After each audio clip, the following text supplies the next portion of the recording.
Olá, co-criador! Eu sou a Jéssica Guedes e hoje eu tô aqui para ler mais 2 relatos desse livro maravilhoso chamado Pequenos Milagres, coincidências extraordinárias do dia a dia. Se você não conhece esse livro aqui, é um livro antigo, onde os autores eles reuniram vários relatos do que eles chamam de coincidências, eu chamo de sincronicidades.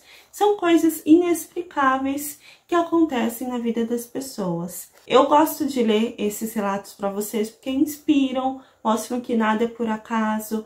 Eu acredito que nos enche de fé, são histórias muito bonitas. Se você tem esse livro, hoje nós vamos ler o primeiro relato da página 29.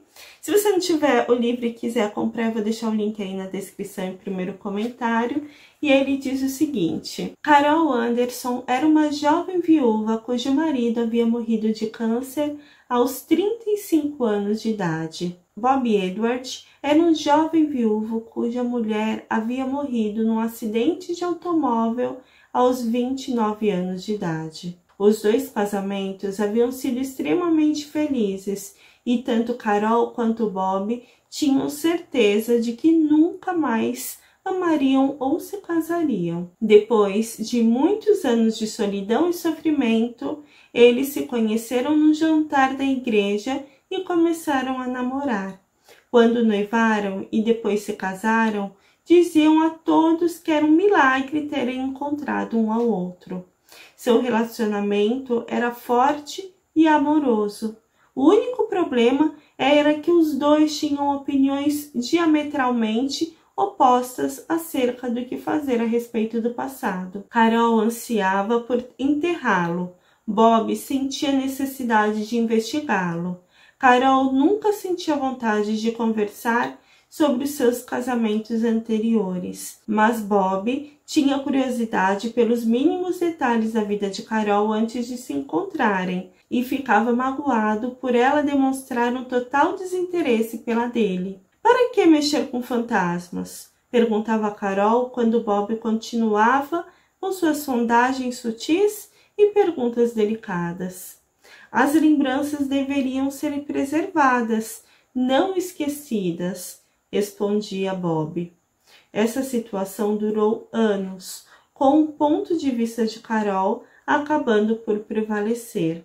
Consequentemente, eles nunca compartilhavam histórias, fotografias ou lembranças dos primeiros casamentos. 10 anos depois, Carol concluiu que seu casamento já estava bastante seguro para suportar quaisquer investidas do passado. Tudo bem, disse a Bob um dia, estou disposta a conversar.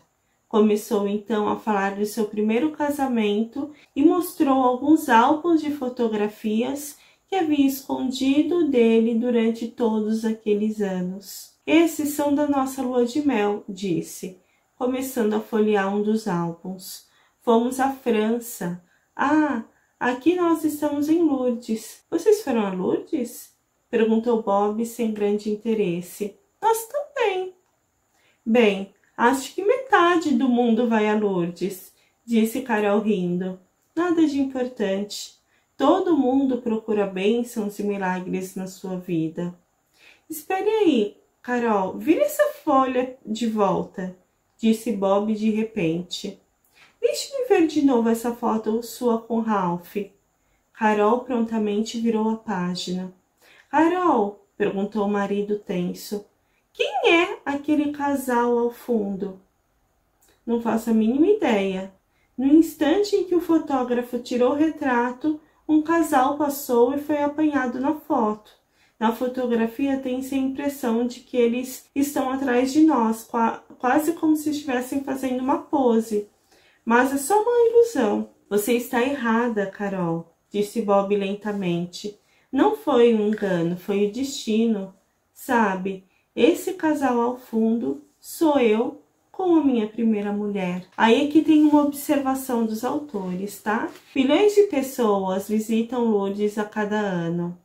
Quais eram as probabilidades de Carol e Bob estarem não só no mesmo lugar, na mesma hora, mas também por coincidência aparecerem juntos numa foto do santuário.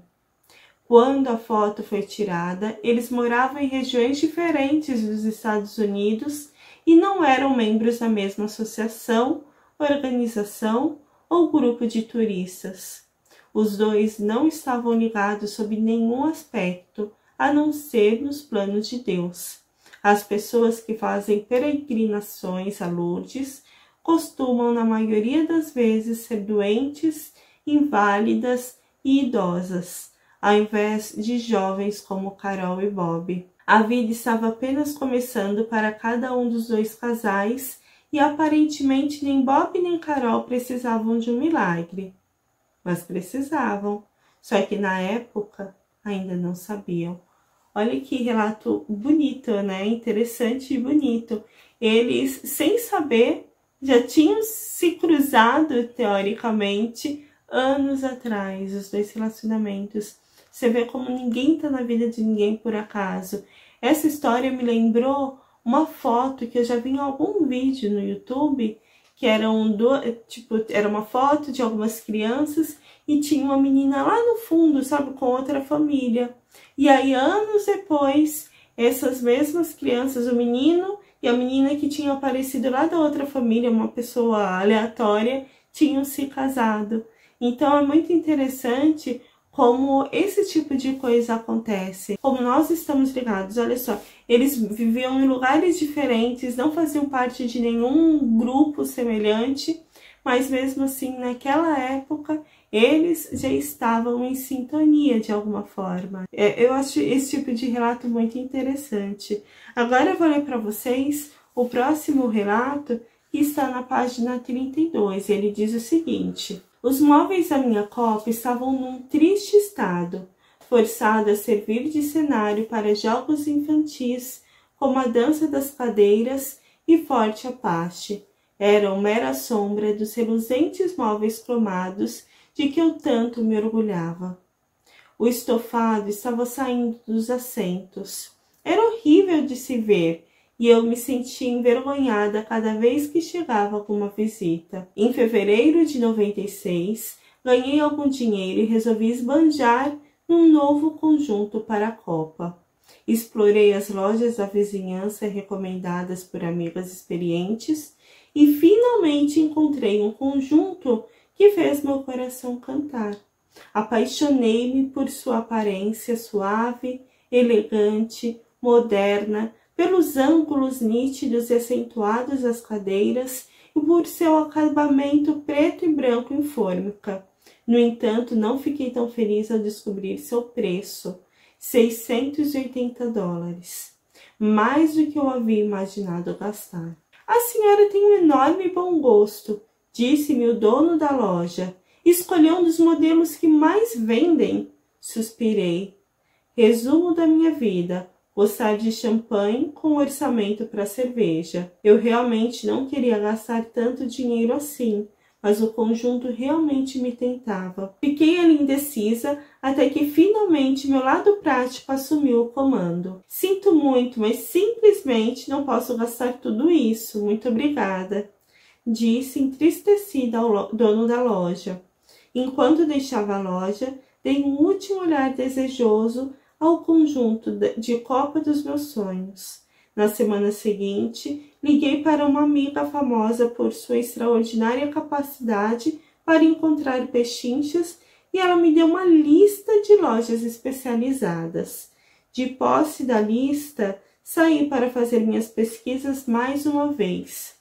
O dia amanheceu cinzento e nublado, o tipo de dia que invariavelmente faz esmorecer o ânimo e reduz o entusiasmo das pessoas, mesmo para sair em busca de pechinchas. Mas eu estava determinada a cumprir minha programação e dirigi até a primeira loja da minha lista. Não sei bem como. Minha amiga havia cometido um engano. Todos os conjuntos ali tinham um preço bastante superior a $1000. Agradeci embaraçada ao dono da loja e bati rapidamente em retirada.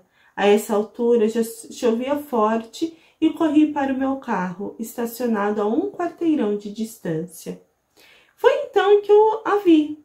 Uma mulher idosa arrastando os pés lentamente na chuva torrencial, usando apenas um vestido de algodão e tênis, sem guarda-chuva, capa ou chapéu para protegê-la da chuva fustigante.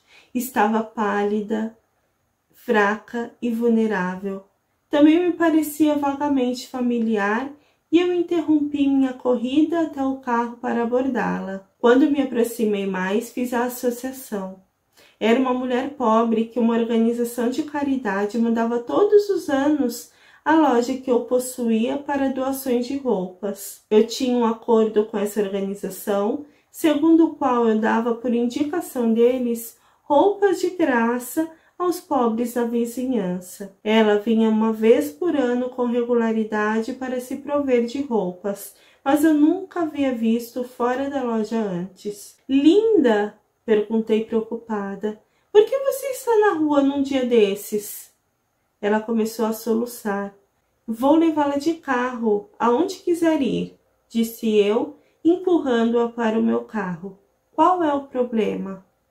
Ela descarregou sua história de tristezas e eu fiquei abalada. Linda tinha uma filha retardada e era casada com um homem retardado. Surpreendentemente, eles haviam conseguido forjar uma vida feliz a dois e tinham 2 filhos normais. Infelizmente, porém, em decorrência das suas deficiências, não conseguiam ganhar o suficiente para sustentar seu modesto estilo de vida. Aqui e ali conseguiam biscates eventuais e alguma ajuda mínima do governo, mas não o suficiente com que viver. Os pais do marido haviam morrido e a própria Linda vivia da previdência social. Impossibilitada de pagar o aluguel, a filha havia recebido ordem de despejo e o proprietário avisara que se não recebesse o valor vencido até aquele dia, ela e a família seriam despejadas do imóvel sem ter para onde ir. Eu tinha $300 no bolso. Enquanto Linda chorava de dar pena, saquei uma nota de $100 e lhe entreguei. Ela olhou fixamente para a nota, espantada, deu-me um beijo, agradeceu efusivamente, mas continuou a chorar. Pensei um pouco, então saquei uma segunda nota de $100, que também lhe entreguei. Ela demonstrou sua enorme gratidão uma segunda vez, mas suas lágrimas ainda escorriam contidas. Hesitei de novo, mas pensei, ora, e daí? O que é um conjunto de copo em comparação com o desejo de uma família? E lhe entreguei a última nota de $100. Deixei-a então no escritório da organização de caridade, da qual ela esperava obter maior ajuda, e dei-lhe um beijo de despedida. Quando saí com o carro, meu estado de espírito era positivo. Eu estava confiante de ter agido da forma certa. Senti orgulho por ter feito o sacrifício. No entanto, à medida que ia me aproximando do meu destino, a segunda loja de conjuntos de copa da minha lista, comecei a duvidar, dominada por emoções conflitantes. Talvez eu fosse uma tola, fácil de levar uma facada. Talvez eu devesse ter dado somente 100. Talvez a organização de caridade, financiada por indivíduos sem dúvida mais prósperos que eu, pudesse ter arcado com o custo total do aluguel e meu sacrifício tivesse sido desnecessário. Já não tinha mais certeza se minha doação de $300 havia sido necessária ou sequer justificada. No entanto, assim que entrei na loja de móveis, minha ansiedade quanto ao dinheiro se dissipou, pois minha atenção foi atraída pelo conjunto de copa dos meus sonhos, exatamente o mesmo conjunto pelo qual eu havia me apaixonado na semana anterior, exposto bem no centro do salão. Por favor, qual é o preço daquele conjunto ali? O branco com a barra de fórmica preta, perguntei emocionada ao vendedor que me abordou. Bem, disse ele devagar, é um conjunto realmente muito caro, mas a senhora sabe, sua produção vai logo ser interrompida, por isso não importa de lhe dar o do monstruário. Geralmente é muito mais caro, mas posso entregá-lo para a senhora por $380. Exatamente $300 a menos do que o conjunto original que eu havia visto na semana anterior. Por uma fração de segundo, fechei os olhos para agradecer a Deus pela bênção dada no meu ato de caridade e também pelo conjunto de copa. Rita Halberstam Mandelbaum. Eu sei, desculpa, o nome dela deve estar todo errado, né? Que é a mesma autora, que é uma história da autora aqui do livro.